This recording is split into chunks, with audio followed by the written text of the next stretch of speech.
Hey everybody, what's going on? It's Mr. Hino with Miss Hino's LEGO Robotics. Today's video, I want to throw something at you and see what you guys think about it. I want to get your feedback. Teachers of robotics, students of robotics, I value your feedback on this one. So I definitely want you to throw your feedback in the comments section. You guys know me. If I have an idea, I want to just throw it at you guys and see what you like. And I always tweak things if they're just not right. So today's video is about what to do if we start the school year with distance learning. What do we do for robotics? So I want to give you guys my pitch and see what you guys think about it. So if you want to see that, stay with me.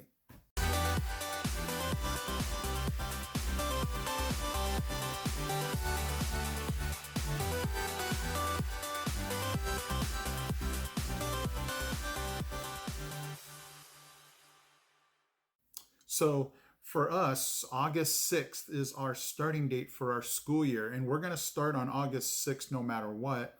And for the California update, our governor has basically said we're going to start distance learning. If our counties can stay off of the watch list for COVID for 14 days, then we can start to think about meeting at school in person. But for right now, we're going to start distance learning. So what that does is that throws a lot of us that do robotics into the question, okay, so what do we do? How are we gonna start our year? How is this gonna look like? So today, what I wanna do is basically throw out a pitch to you guys and see if you like the idea of Mr. Hino throwing out videos that are tutorials, that are lessons for students to watch and basically answer questions and learn a lot about robotics. So that way, that takes the heat off of some of you teachers that you're like, what do? I don't know what to do. I can possibly take up the slack here. And this is not about getting views for myself, because I'm in the same boat as you guys are. I'm like, well, since March and we finished the school year, a lot of it was just like, what do we do? We've never been in this position before. But as we start the school year, there's going to be, I think, a different set of expectations. And I don't even know how the school year is going to start for myself, but I would love to have a repertoire of videos, lessons that if I do start distance learning and, we can't do live sessions, and it's really hard to do live sessions with robotics because what are the students at home supposed to do? I just wanted to throw a sample lesson to you guys today. And students, it would be awesome for you to watch this lesson and tell me what you think about it as a student.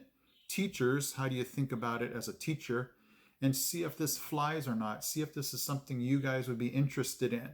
Because if not, then I'll go a different direction. But if you think this has value, I would love to start making more of these videos. So today is going to be just a sample, and I'd love for you guys to give me some feedback in the comments section of what's good, what's not good, what do I switch, what do I fix. So it would be awesome to get your feedback. So are you guys ready? I'm going to start my lesson. Today it's going to be on color sensor and basically what are its basic functions. How do you program it to do the 3 different things that a color sensor can do? And at the end, I want you guys to take a look at the questions I would have for students that are distance learning. See if they are rigorous, see if they are thought-provoking enough. And then ultimately, like I said, tell me what you think if this is something you'd like to see me continue. Are you guys ready? On your mark, get set, go.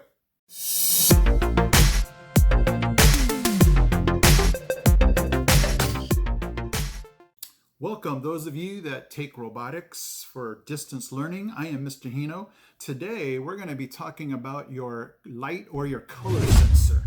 It's a really cool sensor that I hope you find super fun and really amazing when you can figure out its many uses. So today's objective, when I'm finished, you're going to know the 3 ways that a color sensor actually can sense light. There's 3 different ways. So at the end of this, I want you to be able to, either on paper or on a computer, just be able to say, hey, I remember the 3 ways that this color sensor can make my robot operate within a program. I also plan to show you the 3 ways that this color sensor can function and be able to program it either on your robot's brick, the EV3 brick, or on a computer. And at the end, I also want to make some type of real world connection between what's happening with your robot's color sensor and how we can take that understanding and knowledge and be able to connect it to some real world situations. So first, let's talk about your color sensor. Okay, so to call this a color sensor, I'm actually doing a disservice to this sensor. It's probably like, hey, I can do more than just detect color. And you're right. So the proper name for this would be a light sensor because it involves so much to do with light. So the first thing that this color sensor can do, obviously, is detect colors. And here are the basic colors that it can detect. And I've even done some videos where it can pick up the shades of colors, like when you mix two colors together. But the original colors that it can pick up is yellow, black, blue, brown, red, yellow, green. Did I miss anything? Let me know in the comments section if I missed anything. But what it can do is basically detect those colors, and within a program, if it detects that color, it can cause something to happen. It can cause motors to turn, it can cause, anything that you can program in a robot, it can make that function because it can detect the color. The second thing that this light sensor or color sensor can do is it can detect ambient light. Mr. Hino, what in the world is ambient? Ambient light is basically just the light that we see around us that's just normal, it's just natural. The light on my phone is not ambient because it's not natural. But the sunlight coming through the shade right now is ambient light. It's natural. It's not something that I can, control unless I flip the shades like this. But other than that, it's ambient light just because I can't control it. It's natural. So this can detect ambient light as far as if it's too bright, too dark. So it's a really cool sensor and able to do that. And the third thing that this color or light sensor can do is it can pick up light reflection, which means that when light bounces off an object, and certain colors definitely control how much reflection it gives off, the reflection goes back up through the sensor and the robot can basically detect the reflection of light. So for instance, for those of you that might watch baseball or football, if you've ever seen the players put the black under their eye, a lot of people think that's just for show, like it makes them look mean. And it actually has a function to it. When they put the black under their eye, it's basically, you'll notice it's only usually during day games, but if it's at night, it's usually to make sure that the light, whatever it is, whether it's regular sunlight or the lights from the stadium, do not reflect into their eye. Because, if you're playing football, you want to be able to catch that ball. And I think I've played football before where I'm ready to catch it and the sun is right there and it gets into my eyes. And so, light reflects off of everything. So black they put under their eye because very little light reflects off of black. So when the sunlight hits black, it doesn't reflect back into their eyes. So white, on the other hand, reflects a lot of the light. It just bounces and goes off of it. So this light or color sensor can detect those different variations of reflection and basically communicate to your brick if it's a lot of reflection or very little reflection. And what that does is it allows a robot to be able to follow a line. If it's a black line on a white piece of paper, your robot can basically detect the darkness or the little bit of reflection from the black. And when it goes to the white, there's a lot of reflection. So the line following can happen from that, but this is a really cool sensor. So let's recap. The three things that this sensor can basically read, pick up, detect is color, ambient light, and reflected light. And you'll see that when we program. Okay, so the next thing we want to do is get this on a robot and be able to show you how to program this on your brick or program this on a computer, how your robot can use those three ways. Do you remember the three ways? Color, ambient light, and reflected light to be able to run a program. So let's go to the robot. Okay, I have my educator bot here. I have my color sensor installed onto the robot. Before we go to any kind of programming, there's two things I wanted to inform you about your color sensor. I always tell my students, if you can't see the glow, it's too low, which means sometimes they put their color sensor on like this and you can't see any glow, which basically will not allow any light to come up under through the sensor. So always just double check that you can see the glow. You also have to double check that it's not too high also, because sometimes if it's too high, then the sensor has a hard time reading whatever the color is, the reflection, or the ambient light. Also, it's always good to just make sure it's plugged into the port that you're going to program it for. If you're going to program on the brick, it's going to go into port 3. Okay, for our first task, what we want to do is we want to have our robot move forward, recognize green. Now it can be green, red, yellow, blue. You can change that on the brick or on the computer, but we're going to just stick with green here. So we want our robot to go forward. When it sees green, we want our robot to stop. Let's go on the brick and program that. Okay, here's how you would program your brick to stop if it sees green. So we're going to go over to the third tab for brick program. Okay, our first block is going to just be this move tank. Second block is going to be the color sensor block here. Be careful, there's two of them, so choose the one on the right. We're going to just change this to green. And then we're going to go to that same move tank, but we're going to go all the way down to the stop. And there you go. So let's recap those. Your robot's going to go forward. If it sees green, it will stop. And that is the program. Okay, so the robot's ready. Make sure your sensor is aimed at where the color is. And it stopped right on green.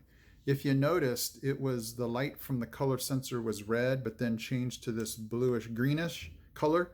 That means it's looking for color. If it was remaining red, it would be looking for the ambient light or the reflected light. Now let's go ahead and hop on the computer and see this. Okay, I'm on my LEGO Mindstorm software here, and let's go ahead and do the program for stopping on green. So we're going to go down here. We're in the green tab. We're going to go up to this move tank. We're going to go ahead and just turn it on, and you can leave it at 50% motor speed or change it to whatever motor speed you want. We're then going to go to the flow control tab, the orange here. We're going to just pull up a weight block here. We're going to click on this clock right there, go to the color sensor, go to compare, and there is, again, going back to the beginning of the video, the color, reflected light, and ambient light. But because we want to stop on green, we're going to choose color. If you click right here where it says 5, it's going to give you the color options. So we are going to uncheck red because we want to stop on green. And then we're going to go back to your green tab, pull up this move tank block.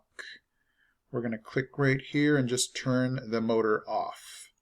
And that should be the same identical program as the brick program. Okay, now let's go to reflected light. If you see right here, I have this piece of paper, and then I took a Sharpie and I just darkened in a rectangle right there. What I want to do is be able to show you how the color sensor can detect reflected light, whether it's on white, black, or whatever color, through your port view. So let me go ahead and show you this. Okay, so on your robot right now, I'm going to go to port view, select it, and then I'm going to go to my third tab because that's where my color sensor is plugged in.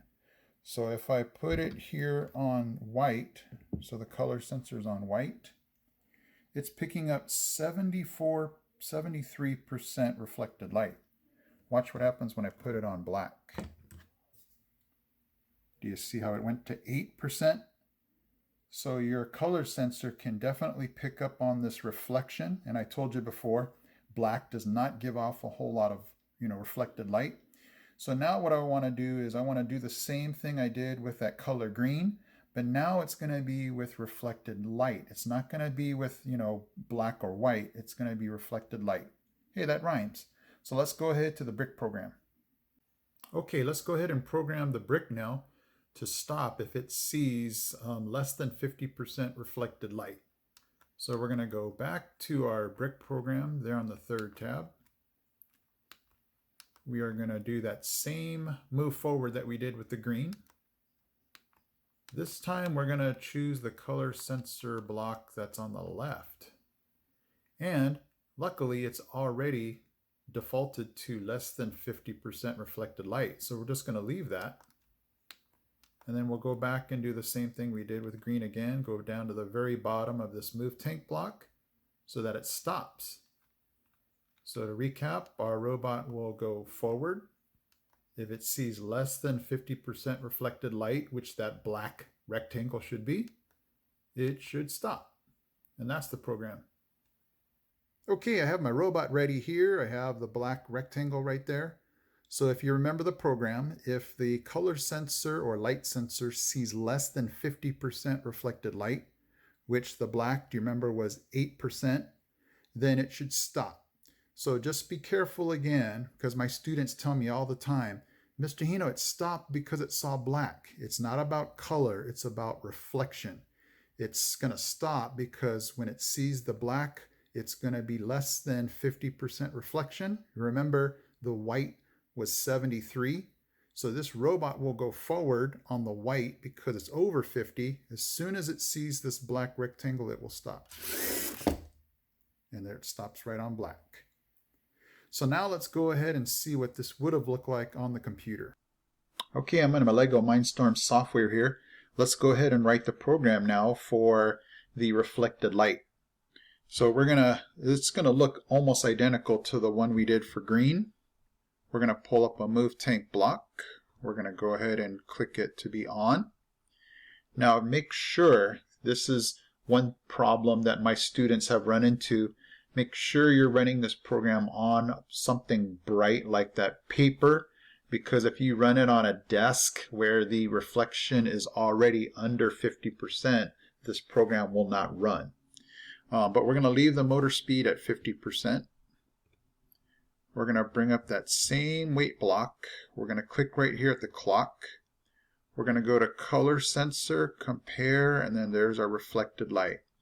So if you click right here, you'll notice your options, and we're going to leave it at 4 because it says less than. And that's the same thing that was on our brick. Less than 50% reflected light. So we're going to keep it there. And then, like we did with the green, we're going to go back to your green move tank block here, come up there, and like we did before, just turn this block off. And that should be identical to the program we did on the brick for reflected light. Okay guys, because you can't do ambient light on the brick, we're going to do ambient light on the computer. So let's go. Okay, I'm on my LEGO Mindstorm software here, and this will look very identical to the last two programs that we've done, but there's going to be a slight change. So like we did before, let's go ahead and bring up this move tank, and we are going to turn it on. Let's go to your flow control tab, and we're going to bring up that weight block again. Click right here on the clock, color sensor, compare, and there is our ambient light. Now with reflected light, we left it less than. Because my flashlight's going to be over 50%, we want to change this to greater than. So just make sure you change the 4 to a 2, because again, what depends on what kind of light you're using, but I definitely know the flashlight on my phone is going to be over 50% ambient light.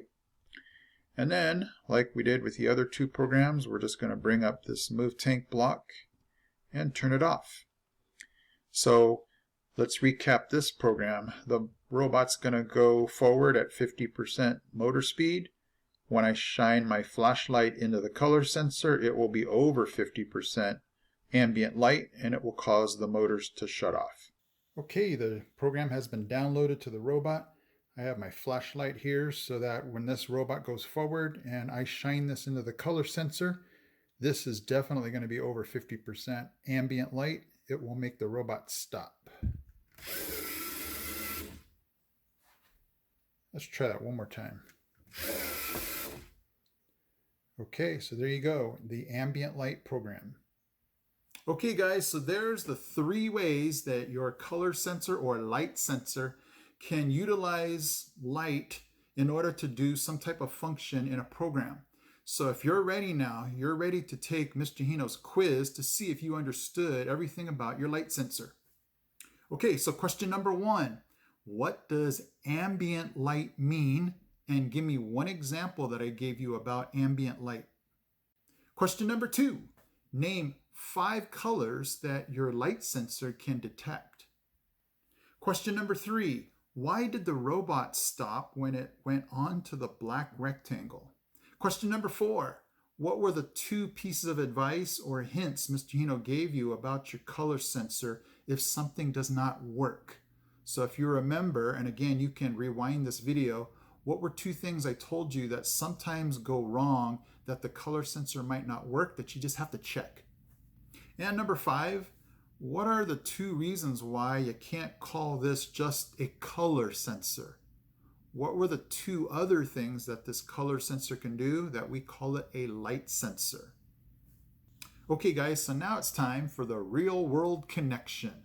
Mr. Hino, how do I take this light sensor and connect it to things that I understand about my world? So if you check the description, I've left you guys 3 links. The first link is going to talk about reflected light. And because your robot can detect reflected light, you know, the darkness and the brightness of certain colors, we can use the color sensor to have robots follow a line. And they use these robots in Asia to basically, in a restaurant, follow a line to serve people, to bring them their food. So what's really neat about that is it can open up, you know, opportunities for people to do other things and have the robots do that type of work.